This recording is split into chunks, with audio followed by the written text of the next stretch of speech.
یا آپ نے کبھی غور کیا ہے کہ ہماری یہ دنیاوی زندگی صرف ایک امتحان ہے؟ اس امتحان کے بعد ہم کہاں جائیں گے؟ ایک ایسی حقیقت جو ہر مسلمان کے ایمان کا حصہ ہے، جنت اور جہنم۔ السلام علیکم ورحمۃ اللہ وبرکاتہ۔ ہماری اس مختصر دنیاوی زندگی کا ایک بہت بڑا مقصد ہے آخرت کی تیاری۔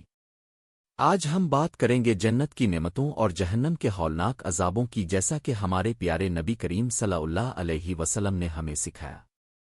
یہ جاننا ہمیں اپنے اعمال کو بہتر بنانے میں مدد دے گا۔ نبی کریم صلی اللہ علیہ وسلم نے فرمایا کہ اللہ تعالیٰ فرماتے ہیں، میں نے اپنے نیک بندوں کے لیے وہ کچھ تیار کیا ہے جو کسی آنکھ نے نہیں دیکھا، کسی کان نے نہیں سنا اور کسی انسان کے دل میں اس کا خیال بھی نہیں گزرا۔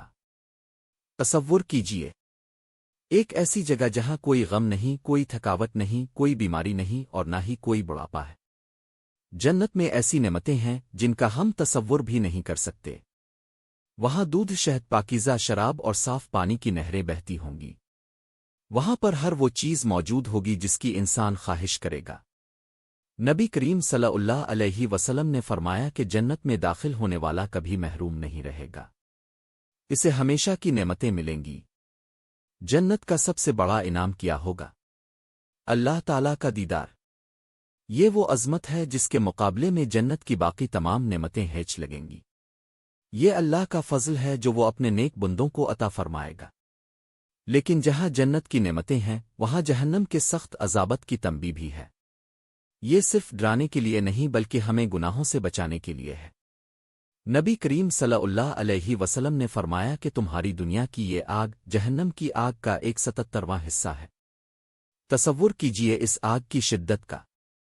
جہنم میں لوگ پانی مانگیں گے تو انہیں کھولتا ہوا پانی پینے کو دیا جائے گا جو ان کی آنتیں کاٹ ڈالے گا۔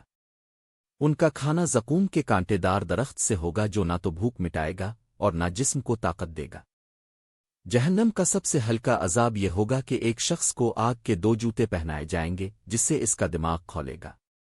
کافر اور مشرک ہمیشہ کے لیے جہنم میں رہیں گے، جبکہ کچھ مسلمان اپنے گناہوں کی وجہ سے جہنم میں جائیں گے، لیکن اللہ تعالیٰ کے رحم سے وہ پاک صاف ہو کر جنت میں داخل ہوں گے۔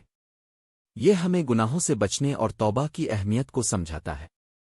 یہ سب حقائق ہمیں اس لیے بتائے گئے ہیں تاکہ ہم اپنی زندگی کو اللہ اور اس کے رسول کے بتائے ہوئے طریقوں کے مطابق گزاریں، نیک اعمال کریں، گناہوں سے بچیں اور اللہ سے جنت الفردوس کا سوال کریں۔